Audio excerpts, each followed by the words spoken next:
தனுஷண்ணே நமக்கு எதுக்குன்னே அரசியல்லாம் வேணாம்னே. ஐயோ அது நமக்கு வராதுன்னு சும்மா வந்தோமா. ஏன் நான்லாம் சிஎம் ஆக்க கூடாதா, நான்லாம் தேர்தலில் நிக்க கூடாதா அப்படின்னு ஏதாவது மனசுல அந்த வசனங்கள்லாம் ஏதாவது இருந்தா தயவு செஞ்சு அழிச்சிட்டு முதல்ல சினிமாவில் ஜெயிக்க பாருங்க. சரிங்களா? சினிமாவில் ஜெயிச்சு ஒரு இடத்த பிடிக்க பாருங்க. பிரதீப் ரங்கநாதனை தாண்டி வாங்க, எஸ்கேவை தாண்டி வாங்க.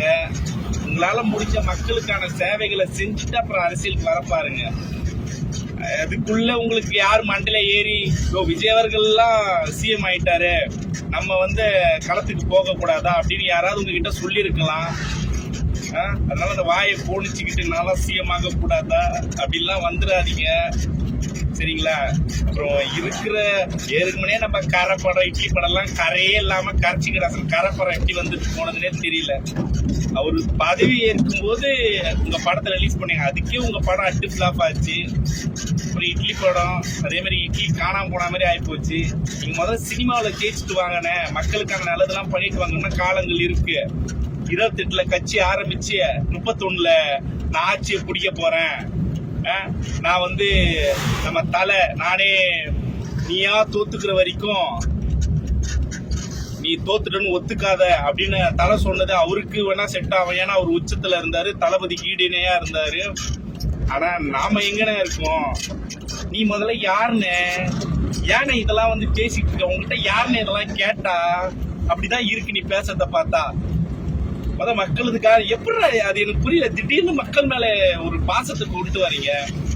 இங்க பாருங்க, ஒரே தளபதி தான், அது விஜய் அவர்கள் மட்டும்தான் தளபதி, எங்க அண்ணன் மட்டும்தான். நல்லா தெளிவா சொல்லிட்டேன். உங்க மேல மரியாதை இருக்கு, பாசம் இருக்கு. ஆனா எங்க அண்ணனுக்கெல்லாம் எதிர்த்து நின்று ஏதாவது பண்ண போறீங்கன்னா அதை இன்னைக்கே அதை கரை போட்டு அழிச்சிருங்க, அந்த கரையை அழிச்சிருங்க. அப்படி ஏதாவது இருந்ததுன்னா உங்க வசனத்தை உங்களுக்கே போடுவோம். If you are bad, I am your dad அப்படின்னு நாங்க ஆயிடுவோம். பாத்துங்க தனுஷ் அண்ணன் அவர்களே.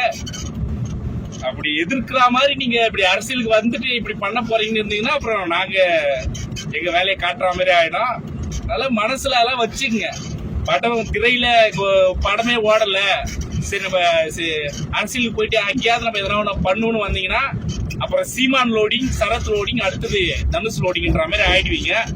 இது உங்களுக்கு ஒரு நல்ல ஒரு இதுவா வைக்கிறேன், பாத்துங்க, ஒரு அறிவுரையா வைக்கிறேன், எடுத்துங்க. ஆயுர்வேதம் ஒரு பொக்கிஷம், நம் ஆயுள் நீட்டக்கும் அற்புதம். டாக்டர் ஸ்ரீவர்மாஸ்.